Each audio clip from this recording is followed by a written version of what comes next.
Hi. Um, right, this is my third attempt at trying to explain my 3 weeks of training in Mallorca.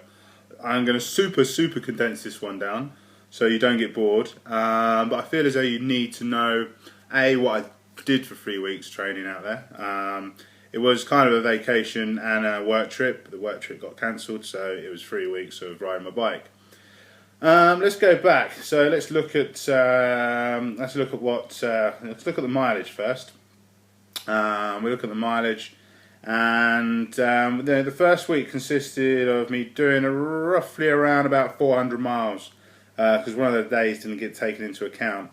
So that's 400 miles going from an average of around 150 to 200 miles a week. That's a big jump. So the first week was, I was blessed with great weather, and fatigue levels were negligible because it was easy riding, small ring, and plenty of cafe stops with a fantastic group of mixed abilities. So it was nice to have the pressure taken off of leading a group and to just be part of a group. I really enjoyed that, and the only form of intensive training I did in that first 8-day block was just climbing probably up to look, or doing a few climbs at threshold and just slightly above threshold. A few days I went to maximal, especially the day I went up Sacalobra. There were maximal efforts, and the stack sort of took it out of me a little bit on Christmas Day as well. But overall, the first 2 weeks were just gentle pedaling. Little ring, spinning. Could ride all day long. One thing I was doing was eating I was eating enough, but I was making sure my diet was of fresh veg, fruit, fish, so on, and that had an effect on the weight as well. One of the reasons why I got away from the UK for Christmas is because I didn't want to stuff my face with food all the time. I had that temptation. So being in Mallorca, it's a healthier way of living. Wasn't tempted to eat a whole box of Quality Street, and didn't have that whole Christmas dinner thing at numerous different houses. So this Christmas I didn't stack on the weight. I know that's self-discipline, but hey, I like food, so I wanted to remove the temptation. So going away did remove that temptation. First 2 weeks very easy, with a little bit of threshold work, very enjoyable.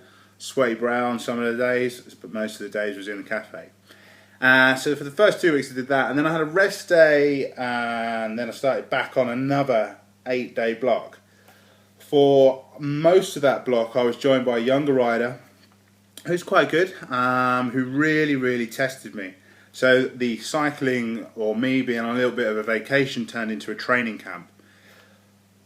With it going from a cycling holiday to a training camp, along came a change in personality as well. I don't like being beat. No matter who it is, I'll try my best. I will try my utter best. I will turn myself inside out. Even though I'm not competitive anymore, I will try my hardest to make sure I'm not dropped, make sure I'm not last back, but I'll give it my all. So the cycling experience, lovely holiday vacation, turned into a training camp, and it was full on. I really appreciate what this lad did, and just sat there. He gave me some PBs up look.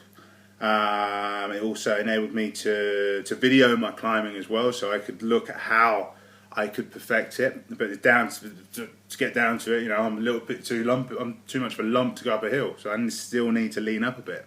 But going through the holiday, the weight dropped. The intensity of the third week played. It had a massive effect on my mood. After doing 2 weeks of cycling and then 8 days of full-on training, I was a grumpy bloke, right? I was grumpy Ben, full-on grumpy. And quality of life wasn't good. I was supposed to be on holiday, and I was like, fuck no, I don't want to do that, I don't want to do this.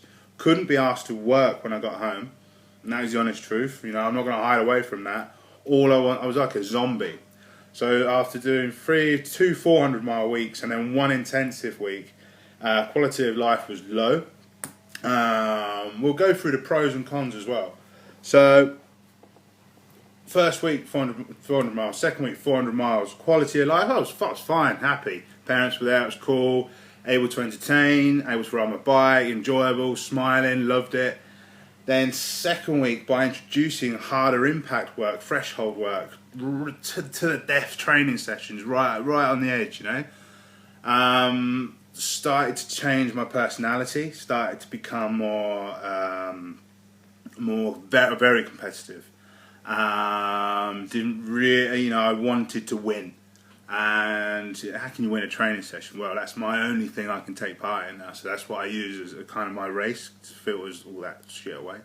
So, the muscle fatigue was quite deep. The muscle soreness was quite deep as well. But having a set of fresh legs to follow and to sit on the wheel made a whole deal of difference. So we get to the end of that. We come home. I know in my head that I've got to go into a phase of recovery, or I'm going to come back to my clients tired, grumpy, not enthusiastic, and they do not pay for that. They pay for like buzzing, creative, going on a ride, having attacks.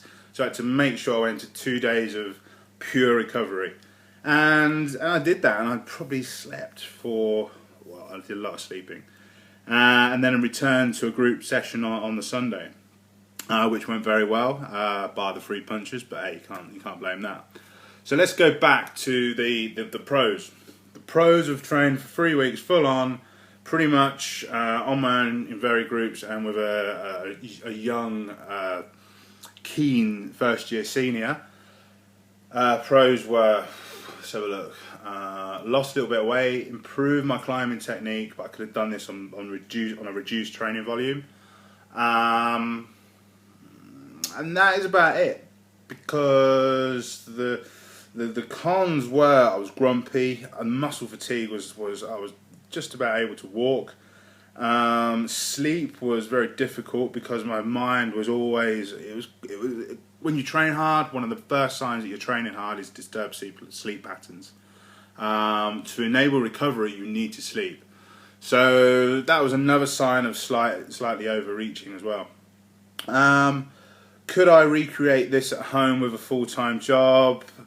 No way. No way would I ever suggest anyone to do 20 to 25 hours a week. I've mentioned this before in other posts. You do not get a quality of life. Family and work will suffer if you train over 20 to 25 hours a week. If your wife doesn't like you, or so your whole family don't like you and they want to kick you out of the house, then yeah, you get away with it. But that's not very good, is it? So all the positives from this I could do on a low volume, and I recommend people just to do more quality, because from the quality training, and if you do some climbs every day and you do 3 hours a day, or 2 to 3 hours a day of quality training with 2 full rest days a week, you still get all the positives of doing all the volume, because you get the endurance for free, right? You don't need to do stacks of endurance to get endurance. You get endurance from threshold. You get endurance from riding at tempo. You get it for free. That's brilliant, You don't get nothing apart from fatigue when you train at endurance, unless you want to lose some weight. But you're losing weight anyway when you train at tempo and threshold, and losing weight is down to your diet. So for me, if I was to say, right, go on a 2-week training camp, I'd have 2 full rest days. I'd probably do 1 6-hour ride, maybe, but most of the stuff would be 2.5 hours to 3 hours. Make sure your diet is clean, and don't go out having beer and getting pissed. That is not the way you treat a training camp. And if you're on a cycling holiday, and if you're doing the amount of volume every day, just make sure you eat, because you're not there to train, you're there to just having a cycling experience. So, and that just keeps everything on the level. Okay? So hopefully there's a few tips there that helped you out a little bit. I just try not to waffle on, but there's a lot to tell you. But like I said, it's all about getting snippets from these little video clips. Anyway, I hope you got something from that, and I'll speak to you later. Bye bye.